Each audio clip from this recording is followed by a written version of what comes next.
So I got to see RGB backlight technology at CES this year, which was really awesome. And now Sony is coming out with their own version of this in mass production in 2025, which is really cool. I got to see the behind the scenes action of this technology and some tests and demos that I'm going to explain to you guys. And at the end, I'm even going to explain why Sony TVs have better uniformity than others, which may actually justify the perceived Sony tax that you guys feel. So let's get into all this. So first, let's get into the press release information before I go into more detail. Basically, Sony develops next generation display system with proprietary signal processing technology for individual RGB control of high density LED backlights. And what they're saying there is wider color gamut, higher brightness enables richer color reproduction and subtle shading across the entire brightness range. And a couple other things that I'll talk about in this video is how it's going to reduce blooming with the RGB technology, specifically off-angle blooming, where we got a couple of cool demos that I'll kind of explain to you.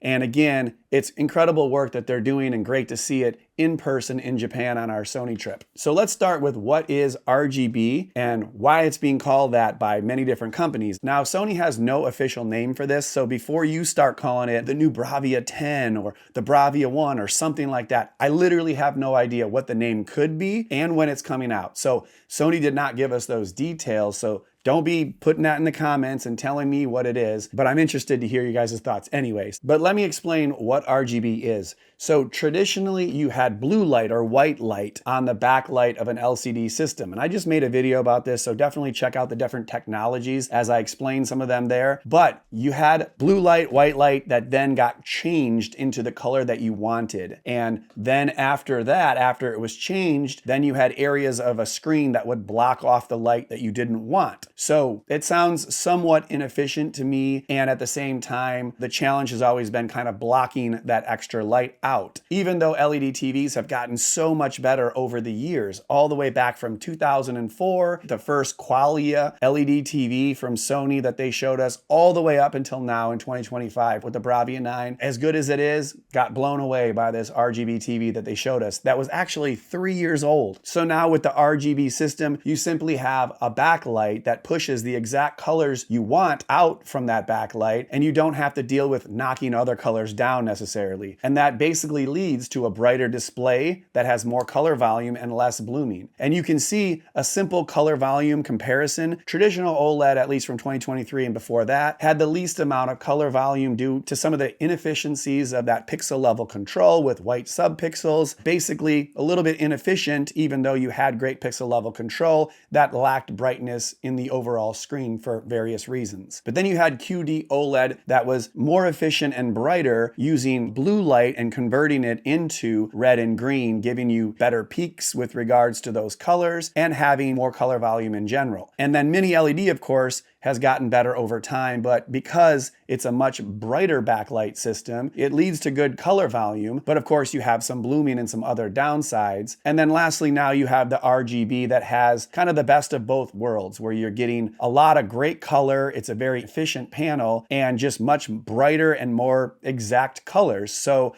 obviously with that, you're getting the best overall color volume out of all these different screens. And we did get to see some demos, the Bravia 9 versus the RGB system, in which once that colored backlight system was turned on, you could really see how much brighter and how much more beautiful it was than the Bravia 9, which is again an amazing TV when it comes to these things. And let me restate that again.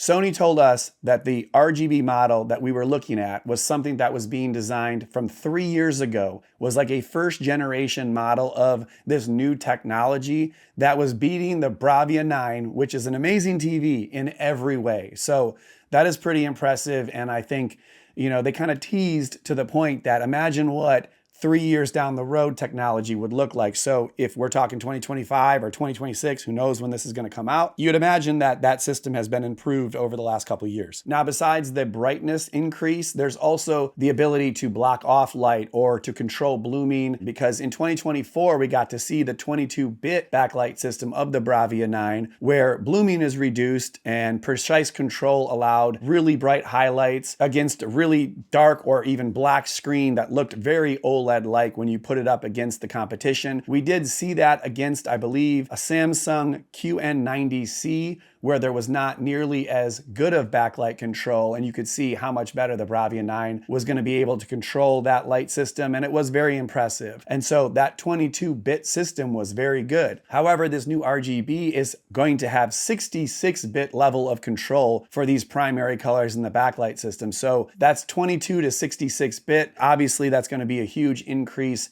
in the ability to control this backlight system. And now that you're talking about that in combination with different RGB colors in the background as well, you're going to have a better product in general. And I don't think that that takes the visuals to see, but obviously we want to see this in person and review the TVs and then the oohs and the ahs once we see how much better it is. But it's not just the control of that backlight system, but it's also the design of the panel that's impressive, because if you think about how light comes through the QD layer, you are basically taking blue light, changing it to what colors you want, and then trying to knock down that light and only let certain colors come through. And so you have a little bit of an issue when it comes to knocking down that extra light, or what's then perceived as like white blooming around objects. So we've all seen LED TVs, and my main downside to them and why I prefer OLED, even if it's not as bright, is because I really don't like blooming. And so if I have a colorful object against a black screen, or even subtitles in a black screen, I really don't like seeing half of the panel light up with extra white light, because the TV is unable to block off that remaining light. Now with the RGB, you're going to have better control around the areas that are lit up versus the black screen. But in addition, it's designed differently. So again, we have red light in the background, and that red light comes through only. There is no blue or green turned on. So you're not going to have extra white light around a lit object against a black screen, because you're only letting the certain color come through. So they gave us an example where there was a tower, or let's just say the Tokyo Tower in Tokyo, where it's red and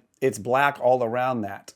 Well, there isn't going to be white light surrounding this new technology, because the white light's just turned off in the backlight system. So you'd have maybe some red blooming, but again, that's even kind of a misconception, because I don't know if you've noticed it when you look at like an OLED TV, but I think every TV reviewer at some point has looked at an OLED and been like, is that actually blooming around the object I see? But really, you know that an OLED has pixel level control, so there couldn't be blooming, but it just plays tricks on your eyes, because your eyes are not able to see light perfectly and just cut it off. You see some blooming or haloing around objects, because that's the way your eyes work. So if you go up to an object on a TV and put your fingers up against the color that's coming off the screen on a QD OLED, for example, and see that, yes, then there's no like blooming or haloing around it. It's actually just the way your eyes see it. But you know, if you go up to a traditional LCD LED TV or mini LED TV, that's not the case. You can cover up the object and you still see some white blooming around that object, and that's the difference. Nobody really loves to see that. Now, it's not always perceived in real life content, but every so often you'll get some issues with that, or you'll just get a scene that is generally supposed to be black and white and you'll have some gray in between, and that's the annoying part. Now, with this RGB technology, when you have color coming through, you're not going to have white light, as I said before, but you might have a little bit of that red haloing coming out. But it's basically going to look exactly like what it would look on the OLED, where even if you go up and cover that light and there's a little bit of red around it, it's not going to be as noticeable as if it were the white light that's coming off of that object, because there is no green and there is no blue shining through the screen. It's only red. So kind of hard to explain, especially without visuals here, but more or less you're going to have very sharp peaks of specific colors. You're not going to have a lot of like inefficiencies with regards to the light coming through, and in addition, you're not going to have to knock down the other colors with your backlight system or with your layered systems. You're basically just going to be seeing red light against a black screen or green light against a black screen, and no white haloing around this, which obviously is very annoying. And so besides the color volume and then having these pure colors and reduce blooming, you're also going to have better view and less blooming off angle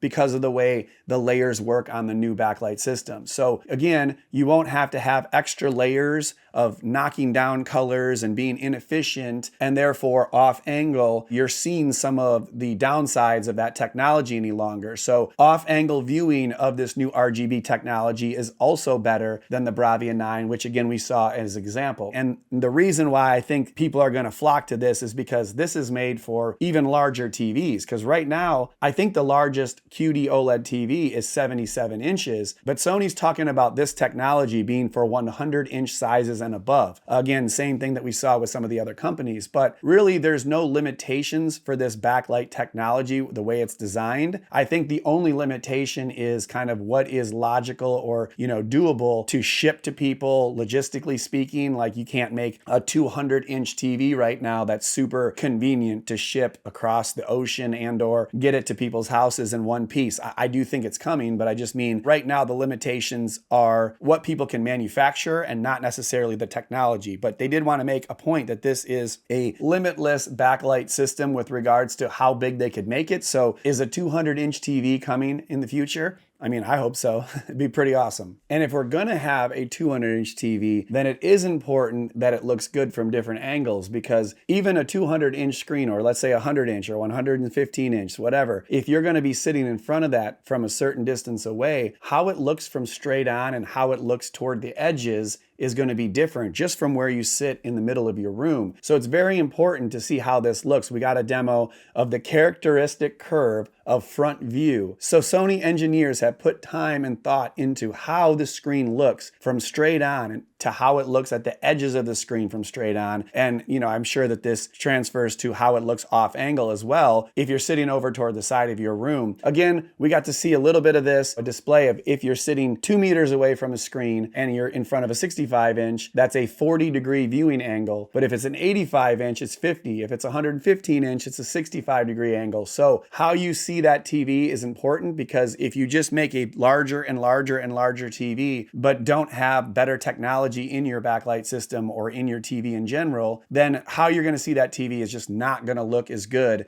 as if you have a better panel such as this RGB backlight system. So if you're talking about limitless technology, the ability to create larger TVs, the ability to have better control of that system, color reproduction, brighter screens, all kinds of great things. And now for me, it's just like, when is this TV going to come out? Because that's really what I want to know. And before I get to kind of my summary of this, I did want to mention one other demo that we got that literally just blew everyone's mind. And that's talking about the Mura, or what they call in Japan unevenness. So we call it screen uniformity and lack of screen uniformity. I think now I'm just going to say Mura. We have Mura issues with TVs, the uniformity issues. And there's 3 different types of uniformity as per Sony of like what they're looking out for. One is exposure Mura, unevenness in vertical bands of light. So we would think of this as like where you're seeing some black areas, white areas, black areas vertically spaced. And that's exposure Mura. Another type is the liquid crystal tilt Mura, which is the blotchy areas on the screen. So if you just see a little blotchy random area in the center of your screen or off center or whatever it might be, that has to do with the liquid crystal layer. So those are 2 different types of this Mura or uniformity that we're talking about. And then third is color filter Mura. So, you have a color filter of some sort on a, LCD, LED TV. And if you have variations of color across your screen where it may be a little bit green over there or a little bit pink over there, that has to do with that color filter Mura. So that has to do with the thickness of the variations of the color filter. So imperfections in a few different ways, and Sony has a way to basically remove all of them with calibration. So they literally set up a camera in front of the TV that we were watching, and they had different color filters over the screen. So we were on a gray uniform screen, and they put a red and a blue and a green color filter like you'd use over a camera if you want to have some special effects up on the screen. And then this camera basically looked at this screen, shot the screen, fed the information into a computer, and then after it did all the calculations and figured everything out, how it looked, just snapped their fingers, sent the information to the TV, and it was all gray. All at once. They took away all the different types of uniformity issues on that panel. And I'm not gonna lie, everybody was like, what the hell just happened? Even the areas that were blue, green, and red went to gray. And then when they took off that color filter, underneath was the remaining colors. So it was able to change the color and the uniformity of the TV, even to the degree where these little squares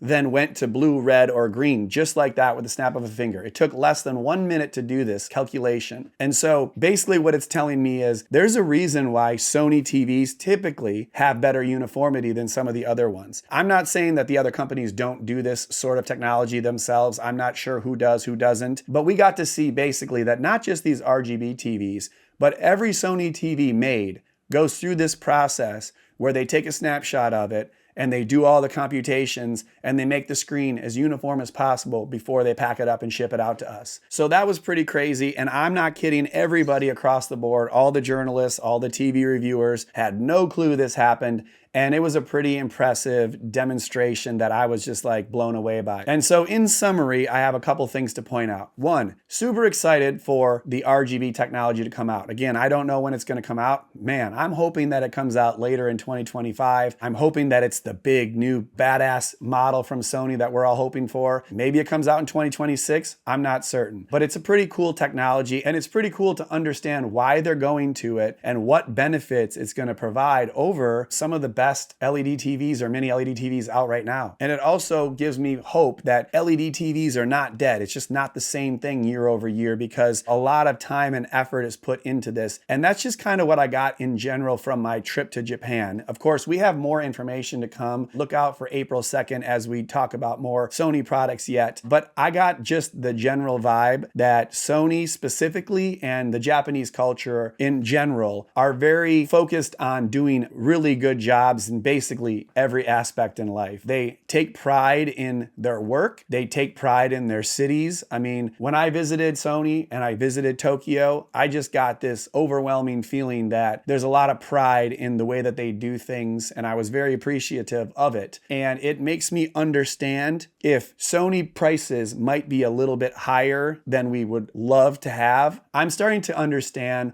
why they're a little bit more expensive when they put so much time and effort into the products. You can see it with the engineers and all the people that are working over there in Japan to make these TVs better, to make the display technology better. Years and years of work to improve technology that they created when it comes to TVs and all the different stuff. But, you know, they continue to evolve and they continue to make things better. And I just have a great appreciation for Sony in general, just because I was able to see how the sausage was made, even though I really don't like that analogy. It is true. Once you kind of have the understanding of what's going on over there, it gives you a great ability to kind of describe that out for you guys. And I hope that you guys enjoy the video for that reason. Now, I'm really excited for you guys to tell me what you think about the RGB technology. What's it going to be called? How soon is it going to come out? And also, what do you think about the uniformity tests or the Mura unevenness that I was talking about? How crazy is that? And do you think that you see that when it comes to Sony TVs versus other TVs? Let me know in the comments on all this stuff. And also, feel free to ask questions. I will try to answer everything that I can. Before April 2nd, I can't answer anything about other TVs, but come April 2nd, I'd be happy to give you all that information. So look out for that video as well. But make sure to smash the like button